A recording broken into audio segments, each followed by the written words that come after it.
The brand new Wells Fargo Autograph Journey credit card is receiving a lot of attention. But is it worth all the hype? What should you know about it? And do I recommend it to you as a fellow award travel enthusiast? So let's break it down and look at its stats just at face value here. So this card is a $95 annual fee card, and you get $50 as a statement credit whenever you use it towards an airline purchase. And that could be for incidentals or for a plane ticket. And other little sweet spots or what you could get away with is not known yet, but I'm gonna assume it's gonna be pretty flexible. Now this card does come with a sign-up bonus of 60,000 points after you spend $4,000 in a 3-month time period. And where it really shines is its earning categories, where you get 5x back on hotels, and you don't have to book through a portal, that's just through any hotel program. And then you get 4x back on airlines, again, booking directly with the airline, 3x back on dining and other travel purchases. And now this won't be as flexible as the Sapphire Reserves travel category, but it does include miscellaneous travel expenses like timeshares, cruise lines,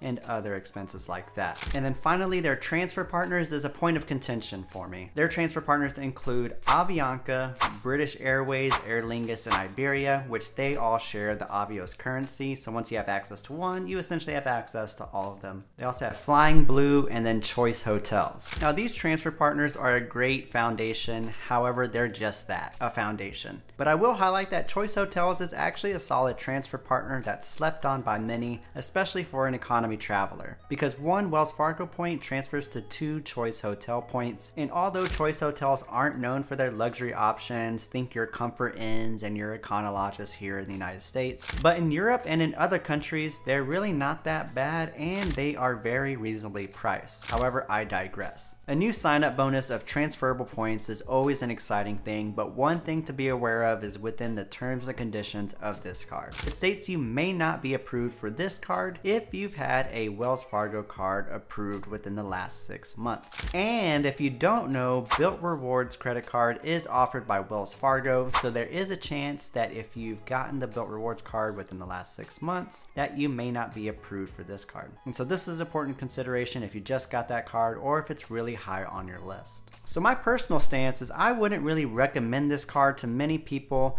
unless you're simply out of transferable points to accrue via sign-up bonus, or if you do travel a lot, such as for work, and you're paying a lot out of pocket for hotels and flights. Otherwise, if Bilt is high up on your list of credit cards to get, then I would probably recommend that you get it sooner rather than later, because if Bilt is any indicator and Wells Fargo does indeed get either Hyatt or American Airlines as a transfer partner, then the game would have officially been changed and you're going to want your hands on an Autograph Journey card ASAP, and you're going to want that timer to have been ticking sooner. And so here is a list of other benefits of this card that I haven't been able to cover yet. Now I just want y'all to be safe out there because shiny card syndrome is real. And now if you are interested in this credit card or really any other credit card and you're wanting to know how to turn your British Airways Avios into American Airlines flights, be sure to check out this video where I break that down for you step by step. Otherwise, I'll see you in the next one. Don't forget to like and subscribe and let me know in the comments what you think about this card and my analysis. I'll see you in the next one.